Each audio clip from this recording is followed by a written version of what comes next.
পিছতে একো নাই, ইলেকশ্যনতো বিজেপি এনেই জিকি যাব। মই 100% শব্দ নকওঁ, কিন্তু বিজেপিৰ গভৰ্ণমেণ্ট 100% এনেই হৈ যাব, ইয়াত কোনো একো বাকীয়ে নাই। আমাৰ যিমান কাম আছে আমাৰ কমপ্লিট আছে, ভাল কৰি আমাৰ জিকি যাব। এতিয়া ডিব্ৰুগড়তে প্ৰশান্ত ফুকনক কোনে হৰুৱাব? কোনোতো কেণ্ডিডেটে নাই। গতিকে আমাৰ কাৰণে ইলেকশ্যনটো ইমান ডাঙৰ ইছ্যু নহয়। ল'ৰা ছোৱালীক চাকৰি দিব লাগে, মাটিৰ পট্টা দিব লাগে, এইবিলাকে হৈছে আমাৰ কাম। জনজাতিকৰণটো ইলেকশ্যনৰ আগতে হ'ব নেকি?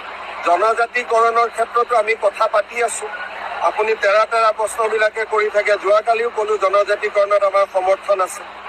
এইবিলাক মোৰ লগত বাবা এপ্লাই নকৰিব। আমি বহুত বাবা চাওক, কোনে কি কাৰণত প্ৰশ্ন সোধে মই বুজি পাওঁ, অভিজ্ঞতা হৈ গ'ল। আপুনি এজন সাংবাদিকে এটাই প্ৰশ্ন কৰে, আপুনি যিটো কৰি আছে এইটো মোৰ লগত নোৱাৰিব। বহুত দিন হ'ল নহয়, 25 বছৰ হৈ গ'ল। বেলেগত চেষ্টা কৰিব, মোক কিয় কৰে?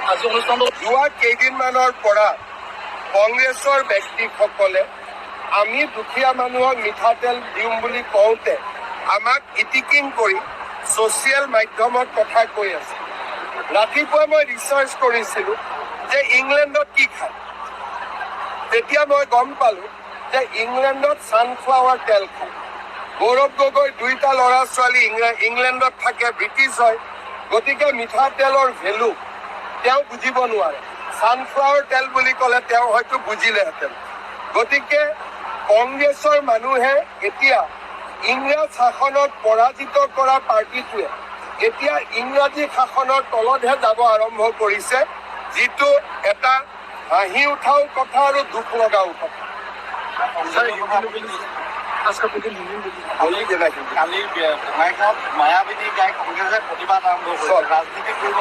কংগ্ৰেছে ন্যায়ৰ প্ৰক্ৰিয়াটোৰ লগত ন্যায় যদি থাকিলেহেঁতেন আমাক উপদেশ দিলেহেঁতেন যে এইটো কাম কৰক, সিটো কাম কৰক, আৰু এনেকে আগবাঢ়ক।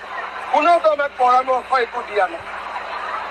আজি তেওঁলোকে যদি সঁচাকৈয়ে জুবিনক ভাল পালেহেঁতেন, আমাক 10টা পৰামৰ্শ দিলেহেঁতেন, মোক সাক্ষাৎ কৰিলেহেঁতেন যে মুখ্যমন্ত্ৰী মহোদয় এনেকে কৰক, এনেকে কৰক, এনেকে কৰক। কোনোতো পৰামৰ্শ নাই, কোনোতো এডভাইচ নাই। খালি তেওঁলোকে ভাবি আছে যে এইটো দি আমি ইলেকশ্যনৰ বৈতৰণি পাৰ হ'ব লাগে। মূৰ্খৰ স্বৰ্গত বাস কৰি আছে।